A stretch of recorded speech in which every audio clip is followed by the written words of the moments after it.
कर लिए हैं। हमारे बीच में हम लोग बहुत पिछड़ी जाति के भाई चौधरी प्रदीप जी हैं, भाई विधानसभा अध्यक्ष रुधौली विनय चौधरी जी हैं, तमाम ऐसे साथी हैं। हमारे मंडल अध्यक्ष अरबाबुल हक जी हैं जो हम लोगों के बीच में बैठे हैं, मंडल का नेतृत्व करते हैं। अभी जो बोल करके गए आशुतोष भारती जी आपके इसी महादेवा करिया पार के हैं, रामपुर के पास, वो बहुत तेज तर्रार युवा चेहरे हैं, मंडल महासचिव के पद पे हैं। तमाम ऐसे चेहरे हैं। देखिए, जरूरत है परिवर्तन की, और ये परिवर्तन अकेले कोई एक समाज नहीं कर सकता है। जब तक कांसीराम साहब ने जो सपना देखा था 85 को एकत्रित करके, जब तक हम एक साथ एक हुंकार भर करके नहीं निकलेंगे, तब तक परिवर्तन नहीं होगा। हमारे लोग तमाम पार्टियां हैं, मौजूद हैं। मैं ये नहीं कहता हूं कि बहन जी ने अपने उन्होंने ये सराहनीय है, उन्हें अवसर मिला कहां से? संविधान से। उन्हें किसी ने खड़ा किया? माननीय कांसीराम साहब ने। बड़ी संघर्ष करने के बाद में कांसीराम साहब उस कुर्सी पे बहन जी को बैठा पाए जहां पे उस जात की बहन बेटियों को पहुंचने की हैसियत नहीं थी, याद है ना? लेकिन उन्होंने जो अवसर मिला अपने जीवन काल में बहुत कुछ किया, सराहनीय है, पूजनीय है। और जब तक वो नहीं भी रहेंगी तब भी हमारे लिए, हमारे समाज के लिए पूजनीय रहेंगी।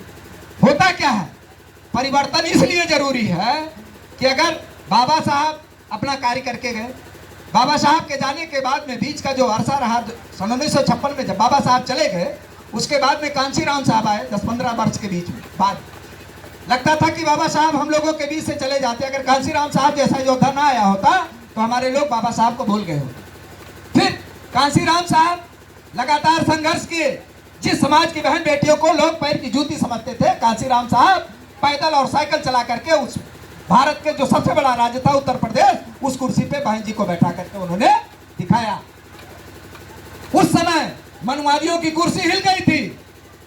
जो हीन भावना से हमारी बहन बेटियों को देखते थे, उनकी कुर्सियां हिल गई कि बाप रे, एक चमार की बेटी भारत के सबसे बड़े राज्य के उच्च कुर्सी पे बैठी है। यह था परिवर्तन। ठीक उसी तरह से 2006 में कांसीराम साहब हम लोगों के बीच से चले गए। जब कांसीराम साहब चले गए तो 2006 से लेकर के 17 में आखिरी बार सरकार बनी। उसके बाद में आप देख रहे हैं लगातार परिवर्तन तमाम ऐसे। तो अब ये आभास हो गया कि बहन जी की अवस्था दूसरी हो गई। उसके जो उस पार्टी के अंदर जो मानवर साहब का सपना था, बहुजन हिताय बहुजन सुखाय, उस नारे को लोगों ने अपने स्वार्थ के लिए बदल दिया। उस नारे को, बहुजन हिताय बहुजन सुखाय को, उन्होंने सर्वजन हिताय सर्वजन सुखाय कर दिया।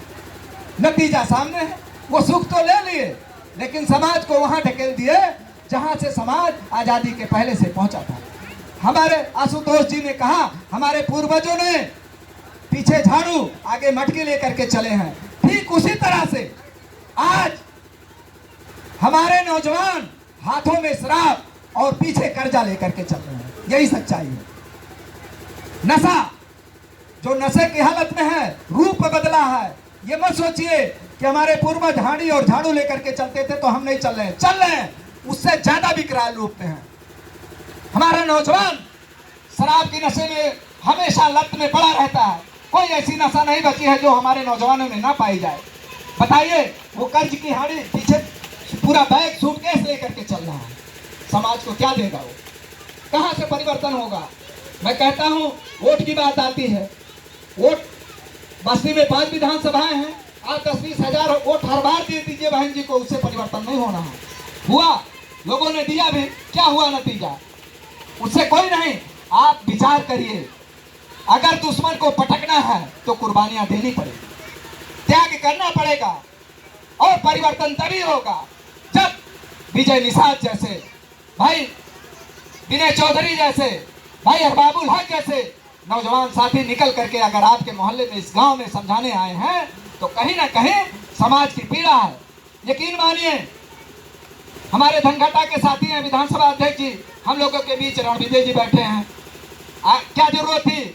अपने, उनका क्षेत्र भी नहीं, उनका जिला भी नहीं है, लेकिन लगाव है, उन्हें फिक्र है, समाज की चिंता है, तब तो आए हैं।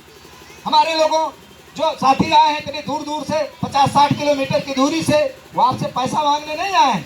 अपना विचार रखने आए हैं, अपनी पीड़ा रखने आए हैं, कहने आए हैं कि ऐ मेरे लोगों, ऐ मेरी बहन बेटियों, ऐ मेरे नौजवान साथियों, ऐ मेरे बुजुर्गों, सुधर जाओ, मौका है, वरना ना बाबा साहब पैदा होंगे ना कांशीराम साहब पैदा होंगे।